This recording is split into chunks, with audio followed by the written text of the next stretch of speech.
É um tema muito interessante, né? Quando a gente fala de algo que parece, mas não é, né?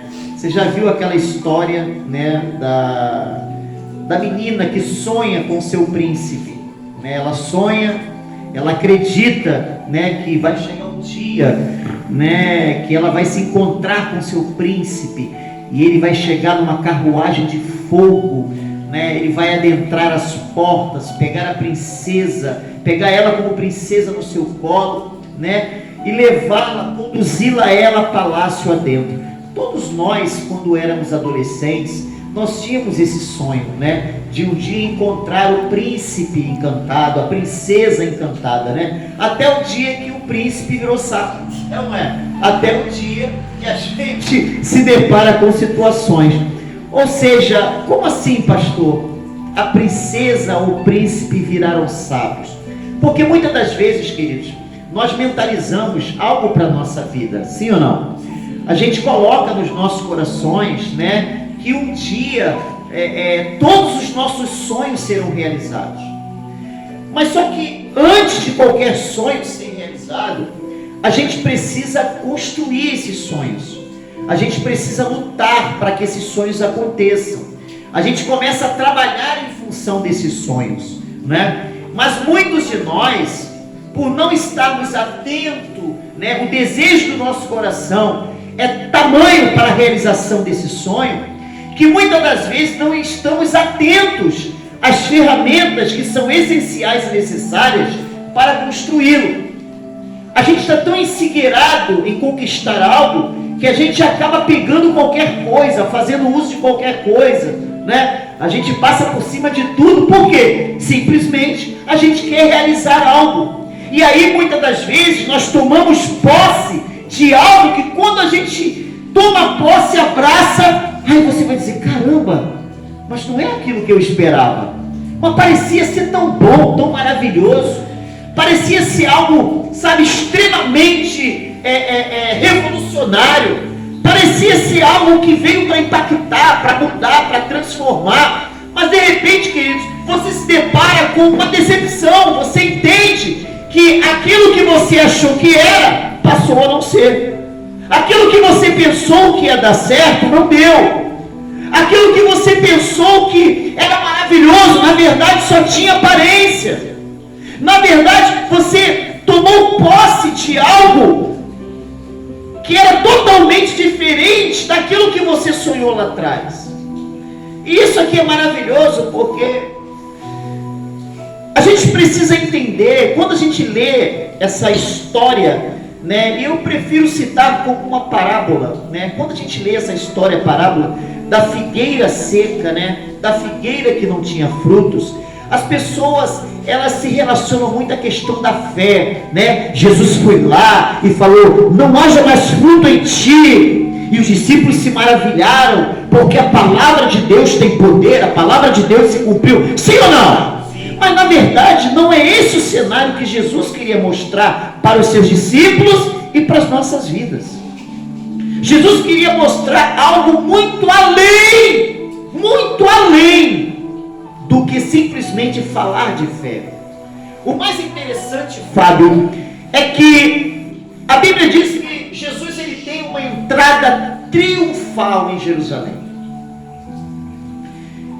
E quando ele entra, né, ele adentra as portas de Jerusalém, havia religiosos, havia um povo que havia se preparado para receber Jesus. Só que na concepção deles, o Jesus, o profeta, como eles criam, que iria adentrar Jerusalém de forma triunfante, ele viria num grande cavalo, numa pompa, em todo o seu apotentado, toda a sua glória. Só que quando eles se deparam com o filho de um carpinteiro, montado num jumento que não era nem dele, era emprestado. E aí o povo, mesmo assim, se posiciona, ficam de pé. A Bíblia vai dizer que eles começaram a glorificar a Deus. Bendito seja o Senhor, bendito seja o Deus dos céus e o Deus da terra, louvado seja o teu nome. As pessoas começavam a glorificar o Senhor, as pessoas começaram a adorar a Deus na beleza da sua santidade. Mas o mais interessante, queridos, é que eles levantaram folhas de palmas, palmeiras, as pessoas abanavam aos céus, as pessoas faziam atos de adoração, e Jesus apenas passava e observava. Elas se prepararam de forma religiosa para receber Jesus. Elas adoravam ao Deus de Israel, celebraram, porque havia duas multidões. Havia uma multidão que antecedia Jesus, ou seja, elas estavam por trás, e havia uma que estava à frente de Jesus, e no meio viu o mestre. E as pessoas formavam fileiras, glorificando a Deus, louvando a Deus. Na mentalidade de todo aquele que enxergara aquele ato, era nada mais, nada menos de que Jesus seria recebido como rei. Jesus seria recebido como realmente o Filho de Deus, o profeta. Jesus naquele lugar operaria grandes milagres. Por quê? Porque o povo festejara. O povo realizava uma grande festa para receber Jesus, o filho do carpinteiro. Mas Jesus passava e observava aqueles atos. E no meio das multidões, queridos, estavam os escribas, líderes religiosos. Estavam os doutores da lei, fariseus, juntamente com as multidões. E dentro dessas multidões, havia muitas pessoas que foram curadas por Jesus. Cegos, paralíticos, mortos. Havia o clã da época. Mas o mais interessante, queridos, é que quando Jesus, ele passa esse momento, na nossa cabeça, quando a gente lê esse texto, a gente vê, caramba, como esse povo recebe Jesus. Grandes coisas acontecerão, sim ou não? Sim. Grandes coisas acontecerão. Você já entendeu? Você já passou pela sua cabeça? Quando você imagina algo, você se prepara para algo, certo? E aí quando você chega naquele lugar, você vê o quê? As pessoas motivadas. Você encontra um clima propício. Você vê as pessoas ali, você olha para as suas vestimentas, você olha para a postura das pessoas. O que você passa pela sua cabeça? Esse dia será um dia propício para milagres. Algo vai acontecer, coisas grandiosas vão fazer. Nós estamos nos preparando para uma grande campanha. Ela inicia amanhã, estamos orando. Hoje estávamos pela manhã orando a Deus. E qual é a motivação do nosso coração? A gente acredita, a gente crê que amanhã será uma manhã onde Deus iria realizar o quê? Grandes milagres. Essa era o pensamento de quando Jesus passou. As pessoas estavam, a imagem, a impressão é que em Jerusalém Jesus seria reconhecido como o verdadeiro rei, o Deus de Israel, o Filho do Deus Todo-Poderoso. Mas quando ele passa pela entrada a Jerusalém, ele chega no templo, Jesus se depara com a casa de oração. Ele se depara com o templo. E quando ele chega na casa de oração, Jesus tinha uma concepção de que a igreja, a casa de oração, ela foi instituída pelo cristianismo, ela foi instituída pelo reino de Deus, para que as pessoas buscassem a presença de Deus, para que as pessoas se reunissem, contassem a sua experiência, para que elas fossem fortalecidas, bendizessem o nome do Senhor. Só que quando Jesus se depara em Jerusalém com o templo, ele se depara com um monte de cambista, as pessoas fazendo da igreja comércio, vendendo toda espécie de animais para os rituais, para os sacrifícios, pessoas realizando jogos ilícitos. Isso aonde, pastor? Dentro da igreja.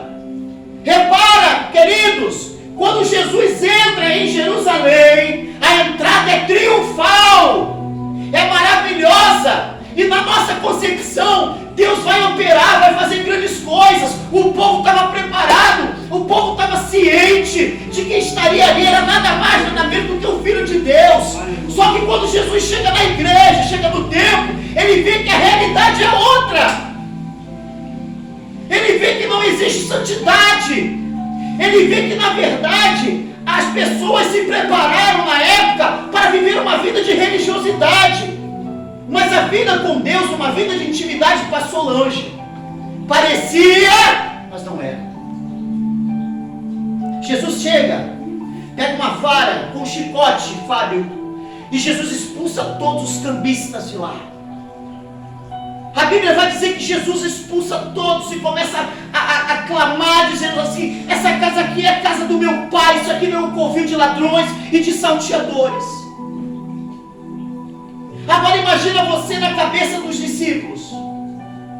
As pessoas recebem Jesus preparadas para um evento, para uma festa. As pessoas glorificam a Deus. Na cabeça dos discípulos, nossa, vai ser um momento maravilhoso. Vai ser um momento onde, olha, o mestre vai entrar, vai ser triunfal. Porque quando você lê o texto epígrafe, diz a entrada triunfal. Fala de alguém que entrou para triunfar. Fala de alguém que entrou para dizer: cheguei. Cheguei para transformar. Cheguei para mudar o quadro. Cheguei para fazer. O texto epígrafe fala sobre isso. Mas a realidade não era isso. E aí a Bíblia vai dizer que Jesus sai daquele momento. Ele sai daquele cenário e ele vai para Betânia. Gente, era uma segunda-feira. Ângela, quando ele chega em Betânia, a Bíblia vai dizer que Jesus teve fome. Ali era o nosso Deus, na sua humanidade, ele teve fome. Só que em Jerusalém, havia muitas figueiras. Muitas figueiras. Era um lugar propício para figueiras, porque a terra era fértil. Jesus havia passado por muitas figueiras. Mas quando chega, a Bíblia vai dizer que quando ele chega a uma certa distância, ele observa de longe uma figueira. E aí ele olha que a figueira que prende a visão de Jesus, os olhos de Jesus, que chama a atenção de Jesus, ela era frondosa, ela estava repleta de folhas. Tem algum problema? Sim ou não? Tem algum problema, irmão, você encontrar uma figueira repleta de folhas? Sim ou não? Não! É normal? É ou não é? Você encontrar uma árvore frondosa, bela, repleta de folhas. Mas quando a gente, olhando segundo os olhos humanos, segundo a estação, Jesus passara por várias figueiras, porque é o que mais tem, principalmente em Jerusalém. Mas o mais interessante, por que a figueira chama a atenção de Jesus? É porque não era tempo dela estar repleta de folhas e muito menos de dar fruto. Porque estava saindo do inverno para a primavera. E no outono, o que acontece com as folhas? Elas caem. O que acontece com os frutos? Eles caem. Aí chega o inverno, a árvore está seca. Mas quando chega a primavera, o que acontece com a árvore? Ela começa a florescer. Ela começa a florescer e se torna uma das coisas mais lindas do mundo. Então aquele momento, queridos, quando Jesus passou, era um momento onde todas as figueiras, elas precisavam estar secas, porque estava fazendo a transição do inverno para a primavera. Só que, diferentemente da figueira, como acontece, Fábio? A figueira, primeiramente ela dá frutos, depois ela floresce. E quando Jesus olha para aquela figueira, qual é a concepção dele? Bom, se está florida, é porque tem fruto. Parece, mas não? Aí tu vai entender. Meu Deus, isso aqui é forte demais. Jesus vem e observa, e aquilo chama a atenção. Gente, era transição, outono, inverno, primavera. Ele sabia que o normal era todas estarem secas, prontas para começar a florescer. Só que as figueiras não floresciam. Primeiro elas davam os frutos, as árvores secas elas davam frutos. E aí chamavam de frutos de verão. Eles eram amadurecidos, que davam em agosto. Só que o mês naquela época, Fábio, era junho. E aquela era a única figueira que não estava seca. Era a única figueira, sabe, que passou por cima das etapas, queimou etapas. Ela era para estar seca, ela estava florida. estava de forma robusta, florida, porém não tinha frutos. E aí Jesus olha, passa por ela. O que Jesus faz? A intenção de Jesus era comer daquele fruto. Só que ele, quando chega na árvore, ele vê que ela tinha aparência, que ela tinha formosura, mas ela não tinha fruto. E o que Jesus faz? Ele amaldiçoa. Jesus vai para casa. E aí quando ele vai, passa aquela noite, quando chega na terça-feira de manhã ele volta. E aí quando ele retorna, os discípulos passam e falam assim: mestre, principalmente Pedro, né? Sempre Pedro, irmão. Ô cabra. Pedro olha e fala assim: mestre, a figueira que tu amaldiçoaste, ela está seca. E detalhe, ela está seca desde a raiz. Aí Jesus olha para ele e fala assim: tendes fé em Deus. E aí, por que eu iniciei essa mensagem dizendo que o foco dela não é estimular você a viver a fé? Não, a palavra de Deus tem poder. Tem ou não tem? A palavra de Deus tem poder, irmão. A palavra de Deus é poderosa para mudar vidas, ciclos, sentidos. A palavra de Deus, ela pode fazer todas as coisas, mas o foco de Jesus aqui não foi esse, Ângela. Na verdade, Jesus queria pegar aquele cenário da figueira e mostrar para os discípulos que a situação daquela figueira era a situação do povo de Israel, era a situação de Jerusalém. Ou seja, aparentemente ali seriam lugares de grandes milagres, aparentemente seriam lugares de cura, seriam lugares da manifestação de Deus, seria um lugar onde eles estavam maduros para entender as profecias, mas não, era simplesmente aparência. E aí Jesus permite com que ele vai até aquela árvore e ele mostra para os discípulos: vocês estão vendo essa árvore aqui? Essa árvore aqui, ela quebrou princípios. Jesus trata aquela árvore como se tratasse um ser humano. Ele trata aquela árvore como se aquela árvore tivesse ouvidos e boca. Ele se retrata, ele se reporta àquela árvore, demonstrando o que aconteceria sobre Jerusalém, que lá na frente foi destruída e tomada pelo Império Romano. E aí Jesus fala para ele o seguinte: olha, vocês estão vendo essa árvore aqui? Ela é uma árvore frondosa, ela é uma árvore bela. Assim é esse povo, assim são os religiosos, assim são muitos de nós como igreja. A gente consegue mudar, irmãos, as nossas vestes, a gente consegue mudar a forma que a gente anda. Eu já falei isso. A gente consegue mudar os relacionamentos, a gente troca de carro, troca de casa. O casamento não deu certo, daqui a pouco está casado com outra mulher, está casado com outro homem, a gente troca tudo. Jesus está dizendo o seguinte: não adianta você viver de aparência. Existem pessoas que parecem ser espirituais, parecem ser de Deus, parecem ser pessoas bondosas, parecem ser pessoas honestas, parecem ser pessoas que têm vida em si, mas na verdade é só aparência. A sua interioridade é seca, seca como a raiz de uma árvore. Era isso que Jesus queria mostrar. Jesus queria mostrar para os discípulos. E isso é interessante, querido. Sabe por quê? Porque enquanto nós, seres humanos, estamos atrás de aparência, o nosso Deus, ele procura em nós frutos. Você quer ver uma coisa? Gênesis capítulo 3.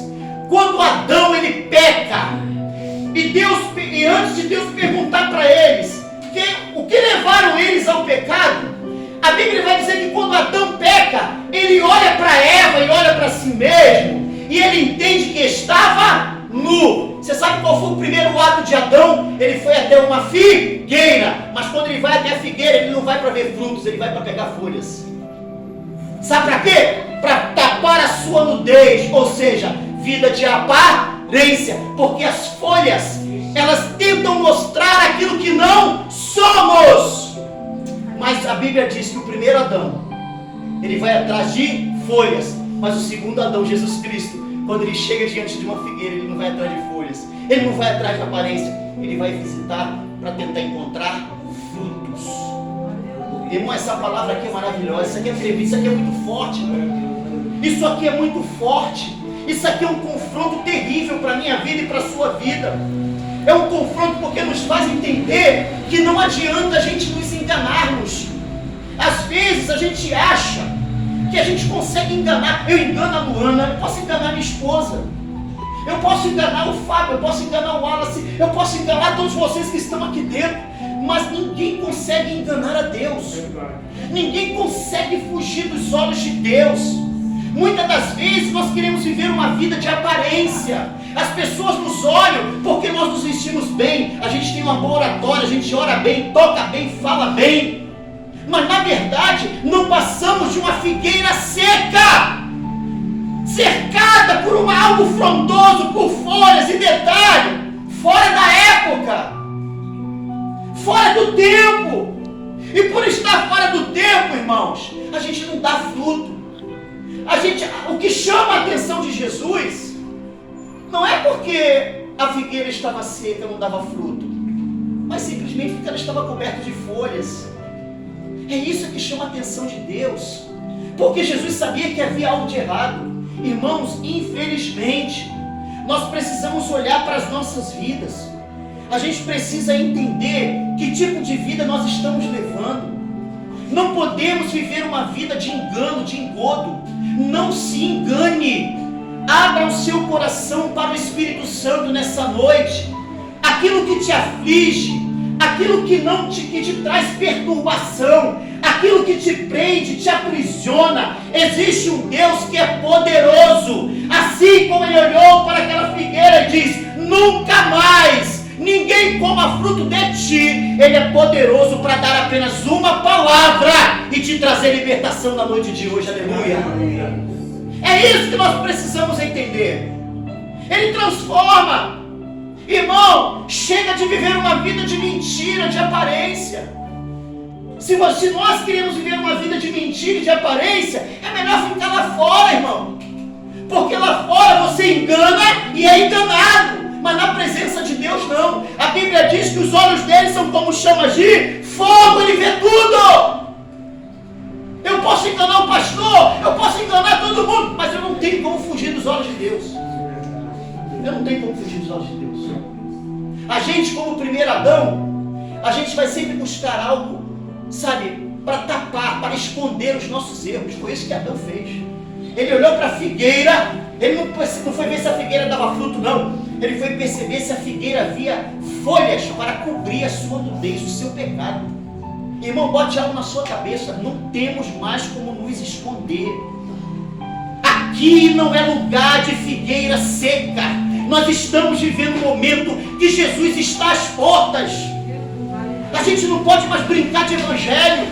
Doa quem doer. A gente precisa tomar uma posição. Nós não podemos mais viver uma vida de mentira, de farsa. Sabe por quê? Porque a mentira e a farsa, ela causa em nós conflitos internos. A gente vai viver em crise constantemente. Sabe por quê? Porque já pensou? Quando você leva uma vida errada, quando você ouve uma palavra como essa palavra te confronta, irmão. Você consegue dormir? Fala sério. Não consegue, irmão. Não consegue, porque eu já fui assim. Porque eu já vivi durante a minha vida uma vida de aparência, de mentira, de engano, de engodo. Eu achava que estava enganando as pessoas. Mas na verdade eu estava cavando o meu poço mais fundo. Só que a Bíblia vai dizer que Jesus, ele enxerga longe. Ele enxerga longe. E o mais interessante é que essa figueira, ela não estava no caminho. Ela estava à beira do caminho. Quem está à beira do caminho está parado, está estacionado. Vive de aparência, não dá fruto. Quem está à beira do caminho, meu amigo, a única coisa que ele faz é ver a banda passar. Você está parado, está estático. Quem está à beira do caminho não avança. Quem está à beira do caminho não vê milagre. Quem está à beira do caminho continua prostrado. Quem está à beira do caminho tomou forma do problema. Quem está à beira do caminho não consegue crescer, não consegue prosperar, não consegue ter uma mentalidade, não consegue ter metanoia. Amados, vamos mudar. A gente precisa mudar. Se você deseja cura nessa noite, a primeira primeira coisa que a gente tem que entender é: chega de viver uma vida de aparência. Seja você. Aleluia. Deus, eu sou adúltero, eu sou pecador, eu sou mentiroso, muda a minha história, vai doer. Seja você, meu irmão.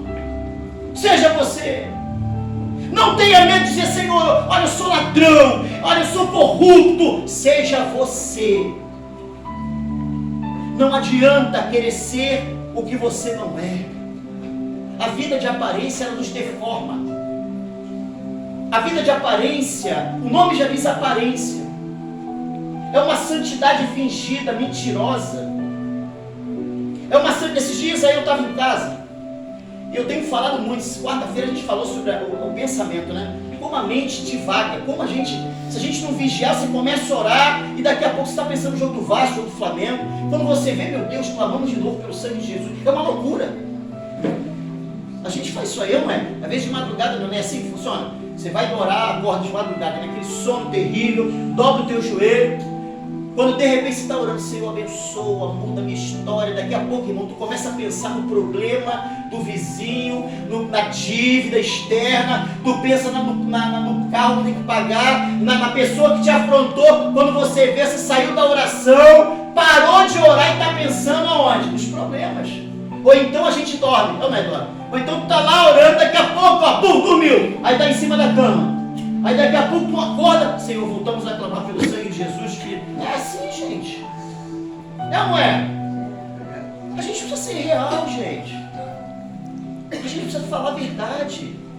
A mentira, o engano, o engodo, ele não pode tomar forma das nossas vidas, gente. Olha, aprenda algo: a verdade sempre cabe.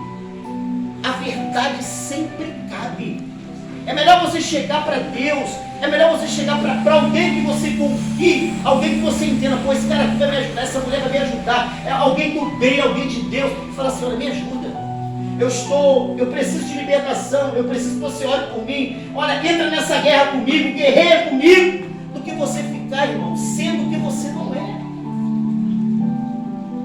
Aí sabe o que acontece? O maior inimigo, aprenda algo, o maior inimigo daquele que vive no mundo de Bob, o mundo de engano, é o tempo.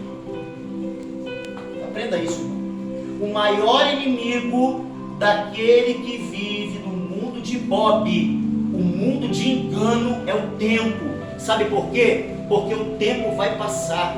E de repente, você que está aqui nessa noite, assim como eu, se você não tomar uma atitude agora, vai chegar o momento que o tempo não vai te permitir mais ter forças para lutar. E aí sabe o que vai acontecer com você? Você vai tomar forma do que você é. O maior inimigo daquele que vive o engano é o tempo, Ângela. Enquanto a gente tem forças para lutar, enquanto a gente tem um pensamento para dizer: Senhor, me sustenta, eu confio em Ti, a gente se supera. Mas o tempo, ele desgasta as promessas de Deus, se a gente bobear. O tempo faz com que nós venhamos esquecer tudo aquilo que um dia Ele nos prometeu. O tempo, ele nos enfraquece, ele envelhece. Mas pastor, a minha mente diz que eu posso, sim. O seu cérebro nunca vai envelhecer. O seu cérebro, você pode ter 100 anos, ele vai sempre te dizer que você pode, que você vai vencer, mas o teu corpo não acompanha o teu raciocínio. Vai chegar dias, meu irmão, que o engano vai prevalecer e você não vai ter mais forças para lutar. Então mude a sua vida nessa noite no nome de Jesus. Não seja mais uma figueira seca, uma figueira de aparência. Chega de querer mostrar para as pessoas. A gente não precisa provar nada para ninguém. Uma certa feita eu cheguei na casa de um pastor. Irmão, ele tinha perdido seu filho, um homem de Deus, beirando seus 70 anos, esse pastor. E aí estava um monte de gente religiosa na casa dele, que batia, ele chorando, sentado. Ele chorava, derramando lágrimas. O seu filho acabou de morrer num acidente gravíssimo de carro, vítima de bebida. E aí as pessoas olharam para ele dele passava e falava assim: pastor, o senhor tem que estar de pé, pastor, o senhor tem que ser forte. O senhor tem que ser forte, pastor. E as pessoas acham que o pastor tem que ser forte, irmão. As pessoas acham que nós temos que ser super-homens. E aí quando eu vi aquilo, eu fui tomado de uma ira tão grande, que quando eu vi aquelas pessoas batendo no peito ali: pastor, pastor, eu falei: ô pastor, vou falar uma coisa pro senhor. O senhor não precisa ser forte, não. O senhor precisa ser você. Pode chorar, viva seu luto, chora. Tem vontade de gritar, grita. Tem vontade de espernear, esperneia. Tem vontade de dizer que Deus, por quê? Por quê? Diga! Mas não morra com isso, não sofra por isso. Seja você mesmo. Aleluia. Não adianta viver uma vida de aparência, meu irmão. A santidade não é algo que a gente compra, é algo que se constrói. Vida com Deus é relacionamento, é oração, é palavra. Vida com Deus é vida contrita. Era isso que Jesus queria mostrar para os discípulos. Enquanto Pedro ficou maravilhado porque a figueira secou mediante a palavra, Jesus queria mostrar para ele o seguinte: olha, eu quero que você entenda que tudo que tem aparência não subsiste no meu reino. Eu quero que você entenda que no meu reino não tem espaço para mentira, para farsa, não tem espaço para tudo aquilo que eu condeno. Era isso que ele queria mostrar. Jesus entrou em Jerusalém. E quando a gente não conhece a história, a gente lê, a gente achou: meu Deus, vai fazer milagres.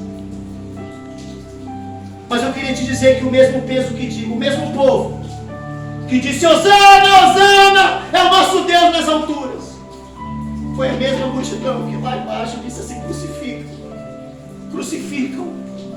O mesmo povo que diz: Hosana, viva o nosso rei, foi o mesmo povo que disse: crucificam. Sabe por quê, irmãos? Vida de aparência. Porque eles se profissionalizaram na fé, conheceram a letra,